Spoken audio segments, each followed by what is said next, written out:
کچھ لوگ قضائے عمری کے حوالے سے سوال کرتے ہیں کہ ہم 27 رمضان کی رات کو یا 15 شعبان کی رات کو ہم 4 رکعت نفل پڑھیں مخصوص طریقے سے، تو کیا اس سے ساری زندگی کی جو ہماری نمازیں قضا رہتی ہیں وہ ختم ہو جائیں گی؟ اس کی وجہ اصل میں یہ بنتی ہے کہ جو لوگ نماز دیر سے شروع کرتے ہیں، مثلا اگر کسی کی عمر 30 سال ہو گئی، 35 سال ہو گئی، تو اس نے نماز شروع کر لی، تو اب اس کے ذہن میں خیال آیا کہ جو میری پچھلی نمازیں فرض نمازیں رہتی ہیں تو میں ان کا کیا کروں؟ تو وہ بندہ ان کو ظاہر ہے جب تک پڑھے گا نہیں تو وہ ادا کیسے ہوں گی؟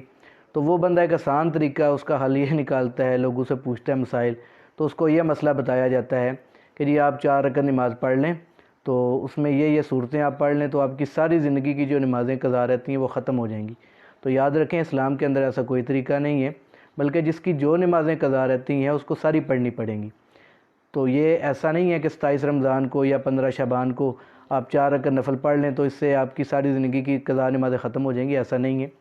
بلکہ قضا نمازوں کا طریقہ یہ ہے کہ ایک بندہ جس نے مثلا 30 سال کی عمر میں نماز پڑھنی شروع کی، تو اس سے پہلے بلوغت کے بعد جتنے سال بنتے ہیں ان نمازوں کا وہ حساب کر لے، پھر ہر نماز کے ساتھ ایک ایک نماز قضا کرتا رہے۔ مثلا فجر کی نماز ہے تو فجر کی ایک نماز قضا کر لے اور نیت یہ کرے کہ جو میری آخری نماز ہے میں وہ قضا کر رہا ہوں۔ اسی طریقے سے ظہر کی نماز ہے تو وہ 4 فرض قضا کر لے،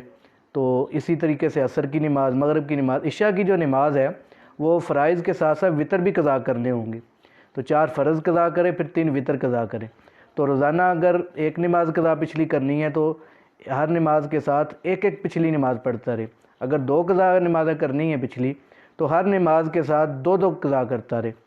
مثلا فجر ہے تو فجر میں 2 فرض ایک پچھلے قضا کر لے، پھر 2 فرض پچھلے قضا کر لے، اور نیت ہر دفعہ یہ کرے کہ میری جو آخری نماز ہے قضا میں وہ پڑھ رہا ہوں۔ تو اس طریقے سے قضا نمازیں ادا ہوں گی۔ اللہ تعالی ہمیں صحیح طریقے سے نمازیں پڑھنے کی توفیق عطا فرمائے، اور اللہ تعالی ہمیں صحیح طریقے سے نمازوں کو جو ہماری قضا رہتی ہیں ان کو قضا کرنے کی توفیق عطا فرمائے۔